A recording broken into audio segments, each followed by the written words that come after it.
Hey MNS aspirants, welcome back to our channel the Bioquester. कैसे हो बच्चों आप सब? I hope you all are doing well.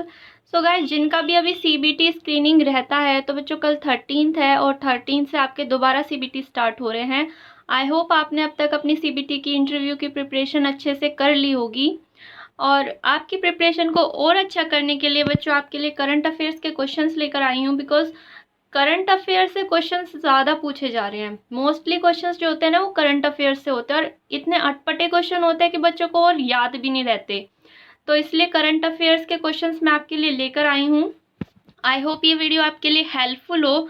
और हेल्पफुल है बच्चों, वीडियो बहुत इंपॉर्टेंट है। रिसेंट के सारे करंट अफेयर्स जो हैं इस वीडियो में मैंने कवर किए हैं, तो बच्चों वीडियो को एंड तक ज़रूर देखिएगा। चलिए वीडियो पर आते हैं। क्वेश्चन 1 है बच्चों, the International Union for Conservation of Nature IUCN has recently categorise the red sandalwood into. तो IUCN जो है बच्चों, International Union for Conservation of Nature, आपने बायोलॉजी चैप्टर 1 11th क्लास के चैप्टर 1 में भी पढ़ा है। उसने किसे रेड सैंडलवुड को किस कैटेगरी में कैटेगराइज किया है? ठीक है, तो deficient category, endangered category, near threatened category, critically endangered category. तो रेड सैंडल वुड जैसे कि लाल चंदन की लकड़ी, आपने पुष्पा फिल्म देखी है, उसमें जो पूरी मूवी का जो मेन फोकस है वो लाल चंदन की लकड़ी के ऊपर है, तो ये उसकी बात हो रही है। तो अब वो किस कैटेगरी में उसे IUCN ने कैटेगराइज किया है? तो आंसर है बच्चों इसका 2, एंडेंजर्ड कैटेगरी में उसे कैटेगराइज किया गया है। एंडेंजर्ड कैटेगरी होती क्या है? Endangered category, a species considered to be facing a very high risk of extinction in the wild। लुप्त होने की, जो स्पीशीज लुप्त होने की कगार पे है कि उसका फिर नामो निशान भी नहीं बचेगा, तो रेड सैंडलवुड को एंडेंजर्ड कैटेगरी में रखा गया है कि अब ये लुप्त होने वाली, इनकी बहुत कम मात्रा रह गई है। अगर अब इन्हें इन पर कंट्रोल नहीं रखा गया, इनका कंजर्व नहीं किया गया तो ये एक्सटिंक्ट हो जाएंगी, तो उन्हें कहते हैं एंडेंजर्ड स्पीशीज। और किस कैटेगरी में रखा गया? एंडेंजर्ड कैटेगरी में। नेक्स्ट है, the embassy of which country applied for a GI tag for Nihonshu for the first time in India. किस कंट्री की एम्बेसी ने, इंडिया के अंदर किस कंट्री की एम्बेसी ने फर्स्ट टाइम GI टैग के लिए अप्लाई किया है? और GI टैग किस चीज के लिए अप्लाई किया है बच्चों? किस चीज को GI टैग देने के लिए अप्लाई किया है? तो निनहोसू। ठीक है, तो ऑप्शन है China, Japan, south Korea, Germany.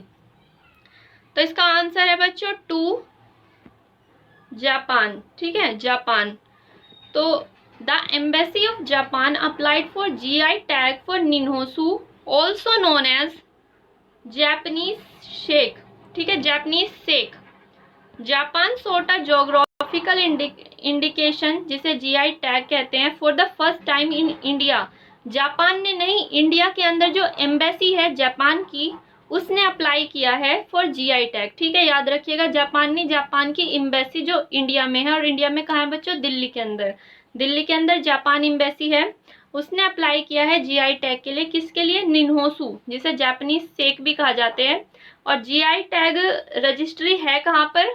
ये भी याद रखिएगा आपसे, GI टैग रजिस्ट्री कहाँ पर होती है? तो बच्चों चेन्नई में होती है। ठीक है, चेन्नई में। नेक्स्ट क्वेश्चन है, which one of the following is the venue of the UN 23 water conference. ठीक है, which one of the following is the venue of the UN 2023 water conference? Washington DC, New York, San Diego, New Delhi. तो 2023 water conference कहाँ पर होने वाली है? तो इसका आंसर है बच्चों 2, न्यूयॉर्क। कहाँ पर होने वाली है? न्यूयॉर्क में। Question 4, which area has been a source of conflict between Armenia and Azerbaijan. तो आर्मेनिया और अजरबैजान के बीच में कौन सा एरिया जो है वहाँ की लड़ाई झगड़े का मतलब एक कारण बना रहता है कि कौन सा एरिया है? बकाऊ, कोसोवो, खान कैंडी, नाग्रोनो काराबख। ठीक है, तो जैसे इंडिया पाकिस्तान के बीच में कॉन्फ्लिक्ट का रीजन सोर्स क्या है? जम्मू कश्मीर है। तो उसी तरह से आर्मेनिया और अजरबैजान के बीच में जो कॉन्फ्लिक्ट का सोर्स है वो क्या है? तो इसका ऑप्शन है बच्चों फोर्थ, नाग्रोनो खारबक। ठीक है, ये वहाँ का एक जगह का नाम है, वहाँ का एक रीजन है जिसका नाम है नाग्रोनो काराबक। ठीक है, नेक्स्ट है who has written the book from dependence to self reliance. किसने ये बुक लिखी है from dependence to self reliance? Y Venugopal Reddy, C Rangarajan, option 3 है रघुराम राजन, 4 बिमल जलन। ठीक है, तो फ्रॉम डिपेंडेंस किसी पर डिपेंड होने से सेल्फ रिलायंस अपने खुद आत्मनिर्भर होने तक का सफर एक बुक लिखी है। इस बुक का नाम है from dependence to self reliance. ये किसने लिखी है? तो इसका आंसर है बच्चों फोर्थ, बिमल जलन। ठीक है, बिमल जलन, इसका ऑप्शन फोर्थ सही हो जाएगा बच्चों, बिमल जलन। ये फॉर्मर आरबीआई गवर्नर भी रह चुके हैं। Jan Samarth portal is related to which of the following. Jan Samarth portal किस से रिलेटेड है? अभी ये इनिशिएट हुआ है जन समर्थ पोर्टल, तो ये किस चीज से रिलेटेड है? क्रेडिट लिंक्ड गवर्नमेंट स्कीम, सतत scheme, PM Jan Arogya Yojana, PM via Vandana Yojana. तो एक जन समर्थ पोर्टल किस चीज से रिलेटेड है बच्चों? ये उसका ऑप्शन 1 सही हो जाएगा, क्रेडिट लिंक्ड गवर्नमेंट स्कीम। ठीक है, credit linked government scheme. Next question पर आते हैं। In which of the following countries did prime minister Narendra Modi give a call भारत चलो भारत से जुड़ो? किस कंट्री में प्राइम मिनिस्टर नरेंद्र मोदी ने भारत चलो भारत से जुड़ो का नारा दिया? ऑप्शन है रशिया, ऑस्ट्रेलिया, जापान, यूएसए। तो इसका आंसर है बच्चों 3 जापान। ठीक है, Japan. President Draupadi Murmu has appointed doctor Justice Dhananjay Yashwant Chandrachud as the Chief Justice of India.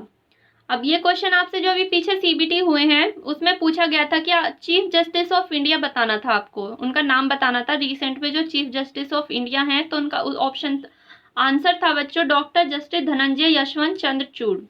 अब ये जो क्वेश्चन पूछा गया है कि और किसने अपॉइंट किया, ये भी याद रखिएगा, प्रेसिडेंट अपॉइंट करता है। और फिलहाल हमारी रिसेंट प्रेसिडेंट कौन है? द्रौपदी मुर्मू।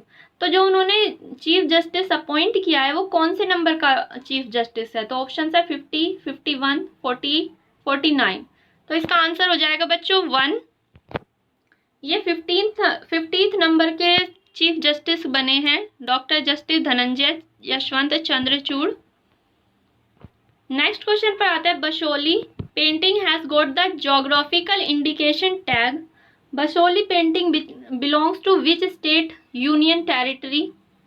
तो बसोली पेंटिंग को अभी रिसेंटली जीआई टैग मिला है, तो ये किस स्टेट से या यूनियन टेरिटरी से बिलोंग करती है? पुडुचेरी, जम्मू कश्मीर, हिमाचल प्रदेश, उत्तराखंड। तो जो बसोली पेंटिंग है बच्चों ये बिलोंग करती है आपकी जम्मू एंड कश्मीर से। ठीक है, याद रखिएगा जम्मू एंड कश्मीर से।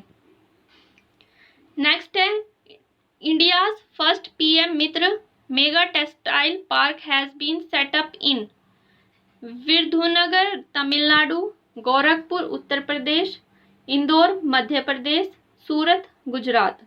तो इंडिया का first PM Mitra mega textile park कहाँ पर सेटअप किया गया है?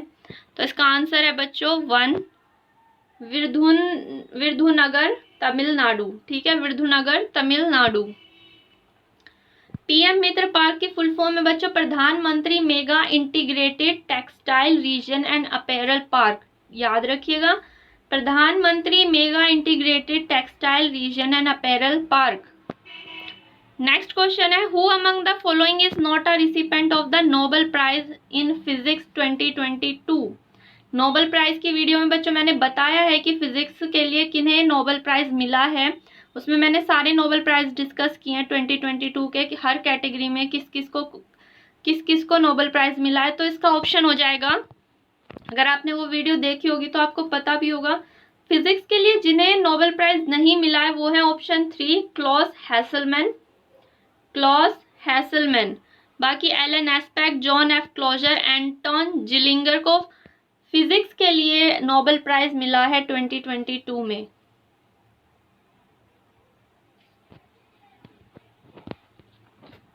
नेक्स्ट क्वेश्चन पर आते हैं। Which country retain its top position on the World Happiness Report 2023? किस कंट्री ने अपनी जो पोजीशन है वर्ल्ड हैप्पीनेस रिपोर्ट 2023 में अपनी पोजीशन बनाए रखी? जो लास्ट ईयर थी वही 2023 में भी उनकी वही पोजीशन रही है। ऑप्शन है डेनमार्क, स्वीडन, फिनलैंड, नॉर्वे। तो इसका आंसर हो जाएगा बच्चों 3, फिनलैंड। ठीक है। What is the theme of the International Day for the Eradication of Poverty for 2022 to 2023 की थीम बतानी है। International Day for Eradication of Poverty. ठीक है। Acting together to empower children, their families and communities to end poverty, dignity for all in practice, accelerating global action for world without poverty, coming together to end poverty and discrimination. तो इसका option बच्चों 2 सही हो जाएगा। Theme थी dignity for all in practice. ठीक है, dignity for all in practice, option 2 सही हो जाएगा। नेक्स्ट क्वेश्चन है which international organisation has launched कोविड-19 वैक्सीन मार्केट डैशबोर्ड? किस इंटरनेशनल ऑर्गेनाइजेशन ने कोविड-19 वैक्सीन मार्केट डैशबोर्ड लॉन्च किया है? तो World Bank, FAO, UNICEF, IMF। तो कोविड-19 वैक्सीन मार्केट डैशबोर्ड जो लॉन्च किया है वो किया है बच्चों ऑप्शन 3, यूनिसेफ ऑर्गेनाइजेशन ने। नेक्स्ट क्वेश्चन है the prime minister inaugurated the first greenfield airport Donyi Polo airport in which of the following location? Option है Dholka, Itanagar, Dibrugarh, none of the above. तो Donyi Polo airport first greenfield airport है जो प्राइम मिनिस्टर ने inaugurate किया है। तो किस स्टेट में है? Dholka, Itanagar, Dibrugarh, none of the above. तो इसका ऑप्शन बच्चों 2 सही हो जाएगा, ईटानगर। ईटानगर में इनॉग्रेट किया है first greenfield airport Donyi Polo airport. Question 16 which of the following is not sustainable development target to be achieve by 2023? 2023 तक कौन सा ऐसा टारगेट है जो अब अचीव नहीं किया जाएगा? तो ऑप्शन है gender equality, zero hunger, good health and well being, space research. तो बच्चों क्वेश्चन में ध्यान दीजिएगा, not following is not a sustainable development target. Not पूछा गया जो टारगेट नहीं है। तो इसका ऑप्शन बच्चों 4 सही हो जाएगा, स्पेस रिसर्च। ठीक है, स्पेस रिसर्च। और जो 2023 तक टारगेट अचीव करने वो है gender equality, zero hunger, good health and well being. ये तीनों जो टारगेट्स हैं वो 2030 तक अचीव करने हैं। नेक्स्ट क्वेश्चन है what is operation Dhvast? Operation Dhvast है क्या? Joint operation of Punjab and Haryana police against the terrorist gangster drug smuggler nexus, operation of Delhi police to demolish illegal construction, a drive to make the NCR drug narcotic free, a joint drive of paramilitary forces and Jammu Kashmir police to keep a close watch on terrorists during a meeting of G20। Operation Dhvast है क्या? तो operation ध्वस्त जो है बच्चों वो है joint operation of Punjab and Haryana police against terrorist gangster drug smuggler nexus. ठीक है, इसका ऑप्शन 1 सही हो जाएगा। नेक्स्ट है who is the first women chairperson to lead SEBI and also SEBIS first non IAS chairperson? First women chairperson बनी है SEBI की और also first non IAS chairperson भी। अब तक जितने भी थे वो IAS बनते थे, बट ये फर्स्ट नॉन IAS चेयरपर्सन है, प्लस ये फर्स्ट वुमेन चेयरपर्सन है। तो ऑप्शन है बच्चों अलका मित्तल, रोशनी नादर, सोमा मोंडल, मधाबी पुरी बुच। ठीक है, तो इसका ऑप्शन बच्चों D सही हो जाएगा, मधाबी पुरी बुच। ये SEBI की फर्स्ट वुमेन चेयरपर्सन है, plus first non IAS chairperson भी है। अगर नॉन IAS में किसी का नाम पूछा जाएगा कि फर्स्ट नॉन IAS चेयरपर्सन कौन था, तो वो उनका नाम आएगा मधाबी पुरी बुच। और SEBI की फुल फॉर्म होती है security and exchange board of India. याद रखिएगा, security and exchange board of India. Next है constitutionally census is a domain of. संविधानिक सेंसस, सेंसस होती है जनगणना, कॉन्स्टिट्यूशनली संविधानिक, तो is a domain of. Domain का हम किस लिए यूज करते हैं, पार्ट, किस चीज का पार्ट है, ठीक है। तो central government, state government, central as well as state government both, local self government. तो इसका ऑप्शन बच्चों 1 सही हो जाएगा, सेंट्रल गवर्नमेंट का पार्ट है constitutionally census. Secretariat building of which state has been named after doctor BR Ambedkar. Question 20 क्या कहता है कि एक सेक्रेटरिएट बिल्डिंग जो है उस किस स्टेट के अंदर उसका नाम डॉक्टर BR अम्बेडकर के नाम पर कर दिया गया है। तो उत्तर प्रदेश, महाराष्ट्र, तेलंगाना, पंजाब। तो बच्चों ये हुआ है तेलंगाना में। तेलंगाना में सेक्रेटरिएट बिल्डिंग को का जो नाम है वो बदलकर क्या कर दिया गया, डॉक्टर BR अम्बेडकर, ठीक है। डॉक्टर BR अम्बेडकर उसका नाम रख दिया गया है सेक्रेटरिएट बिल्डिंग का। Which country become the 31st member country of NATO. NATO का 31st मेंबर कौन सी कंट्री बनी है, कौन सी रिसेंटली ऐड हुई है नाटो में। तो Denmark, Sweden, Finland, Norway options है। तो इसका ऑप्शन बच्चों 3 सही हो जाएगा, फिनलैंड। फिनलैंड जो है अभी रिसेंटली नाटो में ऐड हुई है, तो ये 31st मेंबर, अब तक 30 थे, इसको मिला के 31 मेंबर हो चुके हैं नाटो में। क्वेश्चन 22 है बच्चों, what is the India's rank on world air quality report 2022। तो इंडिया की वर्ल्ड एयर क्वालिटी रिपोर्ट में इंडिया की रैंक क्या रही, 10th, 7th, 8th, 9th। तो जो इंडिया की जो रैंक रही है वर्ल्ड एयर क्वालिटी रिपोर्ट 2022 में, तो उसका ऑप्शन है बच्चों 3। 8th रैंक रही है वर्ल्ड एयर क्वालिटी के अंदर इंडिया की। Question 23, 15th BRICS summit was held in Beijing, Rio de Janeiro, New Delhi, Johannesburg. तो 15th ब्रिक्स समिट कहाँ पर हुआ है, ऑप्शन है बच्चों Beijing, Rio de Janeiro, New Delhi, Johannesburg. तो इसका ऑप्शन हो जाएगा ऑप्शन 4, जोहान्सबर्ग में 15th ब्रिक्स समिट हेल्ड हुआ है, वहां पर हुआ है 15th ब्रिक्स समिट, ठीक है, होस्टेड बाय साउथ अफ्रीका। और साउथ अफ्रीका, जोहान्सबर्ग है कहाँ, साउथ अफ्रीका में। नेक्स्ट है, which is district of India is to have the first Amrit Sarovar completed at the national level. कि इंडिया के किस डिस्ट्रिक्ट में फर्स्ट अमृत सरोवर नेशनल लेवल पर कंप्लीट हुआ है। तो ऑप्शन है रामपुर यूपी, अमरावती आंध्र प्रदेश, अमरावती महाराष्ट्र, वाराणसी यूपी। तो इसका आंसर हो जाएगा बच्चों फर्स्ट, रामपुर यूपी में फर्स्ट अमृत सरोवर कंप्लीट हुआ at the national level. Mission Amrit Sarovar was launch on April 24, 2022 to conserve water for future. Water किस लिए, अमृत सरोवर किस लिए बनाए जा रहे हैं कि हम फ्यूचर के लिए वाटर कंजर्व कर सके, ठीक है। तो ये सबसे पहले कहाँ पे हुआ है, रामपुर यूपी में। नेक्स्ट क्वेश्चन है, cheetah bought from Namibia was introduce in India to which one of the following national park.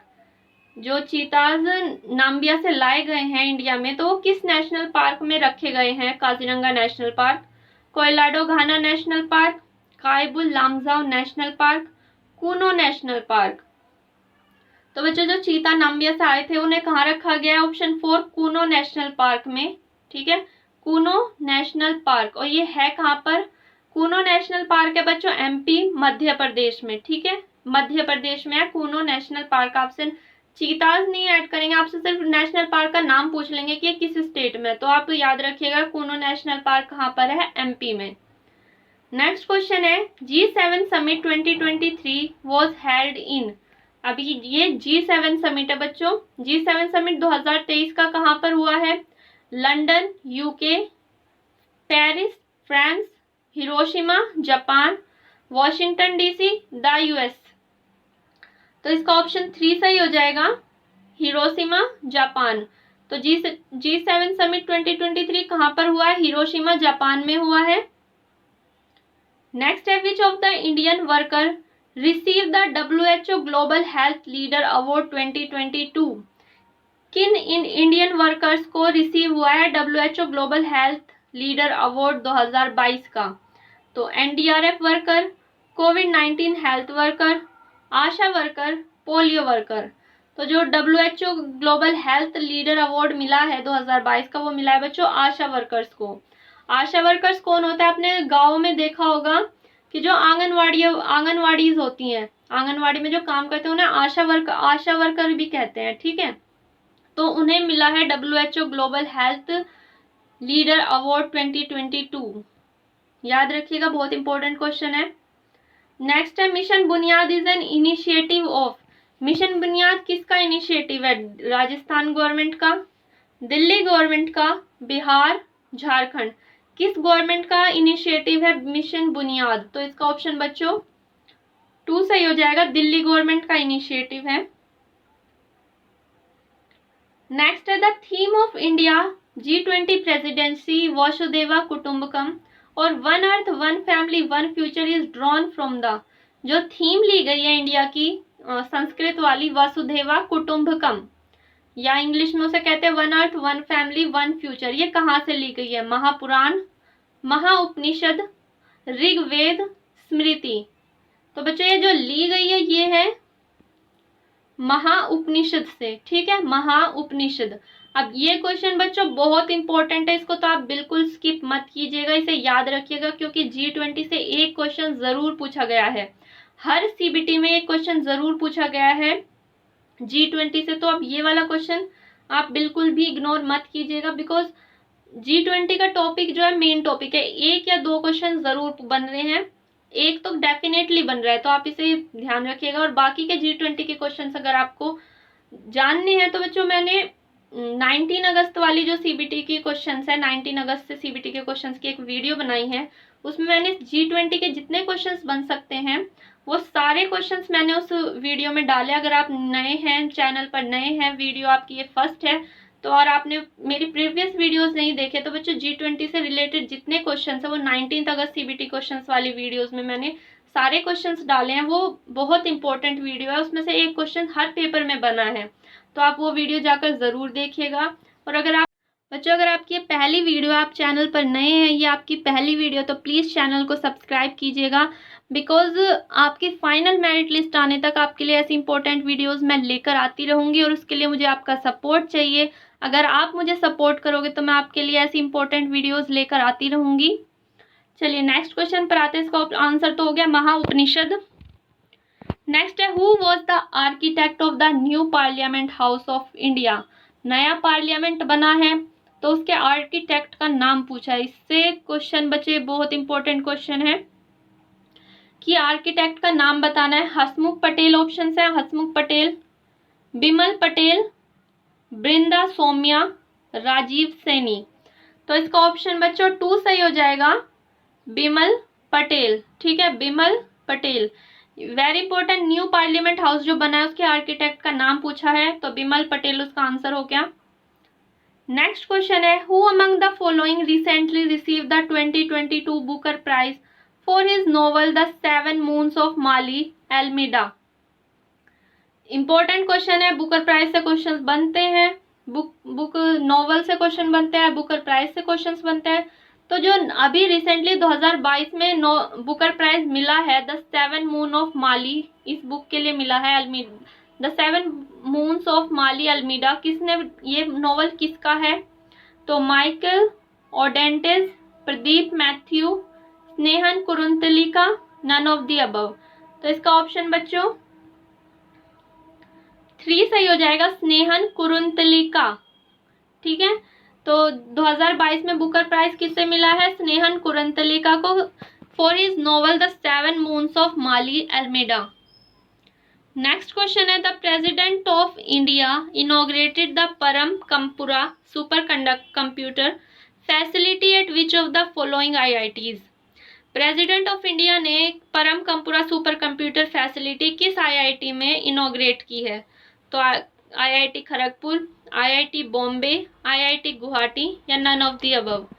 तो इसका ऑप्शन बच्चों 3 सही हो जाएगा। IIT गुवाहाटी में Param Kamrupa super computer facility inaugurate की गई है by our president of India. Next question है, by which year the target of population stability has been fixed in India. Population stability का टारगेट किस ईयर तक इंडिया में फिक्स हो जाएगा? ऑप्शन है ईयर 2045, ईयर 2070, ईयर 2075, ईयर 2080। तो इसका आंसर है बच्चों 1, ईयर 2045 तक जो टारगेट ऑफ पॉपुलेशन स्टेबिलिटी है वो इंडिया में फिक्स कर दिया जाएगा। और इसी के साथ बच्चों वीडियो का एंड होता है। अगर आपको वीडियो अच्छी लगी, आपको क्वेश्चंस का लेवल अच्छा लगा हो तो प्लीज़ वीडियो को लाइक कीजिएगा, चैनल को सब्सक्राइब कीजिएगा। और जिन जिन बच्चों का कल CBT है प्लीज़ आप मुझे कमेंट में ज़रूर बताइएगा कि किन किन बच्चों का किस डेट पर CBT है, ठीक है। और चलिए मिलते हैं एक नई वीडियो के साथ, तब तक के लिए tata bye bye, thank you for watching.